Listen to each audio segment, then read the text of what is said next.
Les violences faites aux femmes et aux filles constituent le lot quotidien de nos sociétés africaines, notamment celles béninoises. Des violences qui s'expriment sous plusieurs formes, violences physiques, psychologiques, sexuelles et économiques. Des femmes majoritairement violentées et battues dans nos contrées.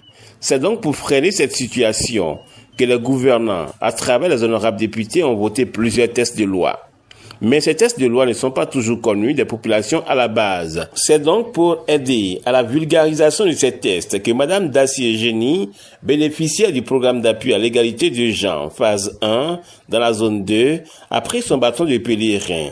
Elle était dans l'après-midi de ce samedi 28 juin 2025 dans la localité d'Aklankpa, où elle a échangé avec les populations de cette localité. Je suis honorée de bénéficier du projet d'appui à l'égalité genre phase 1 qui nous offre l'opportunité d'agir concrètement pour un avenir plus juste et équitable pour toutes et tous. La lutte contre la violence faite aux femmes est une cause qui nous concerne tous. Trop souvent, les souffrances des victimes restent invisibles, ignorées ou minimisées.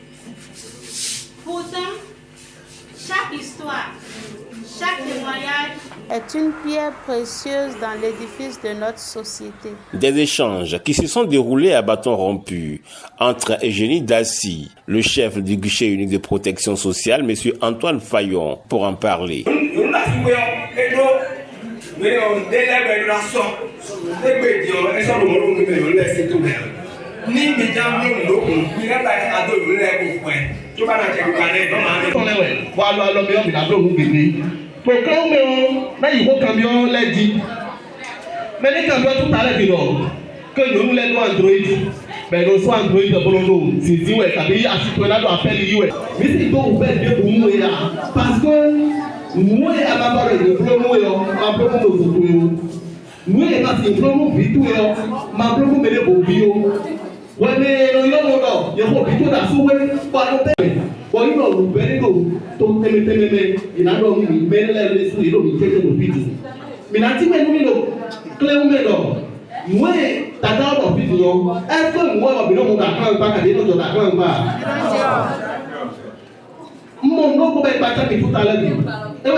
Les hommes, les jeunes et les femmes d'Aklankpa ont été sensibilisés sur les nouvelles lois en vigueur en matière de violences basées sur le genre en République du Bénin. En présence du chef d'arrondissement d'Aklankpa, M. Martin Kodjo Aïfa, du représentant du parti politique Union Progressiste Le Renouveau, M. Patrice Assogba, parti où adhère en ce moment Eugénie Dassy. En somme, les populations d'Aklankpa ont été satisfaites de cette séance organisée par Eugénie Dassy en vue de les informer sur les nouvelles lois en la matière. Il est à noter que le PAEG 1, programme d'appui à l'égalité de genre phase 1, est mis en œuvre dans le département des Collines par le consortium EDID grâce à l'appui financier de la coopération suisse et l'accompagnement technique de Participe GmbH.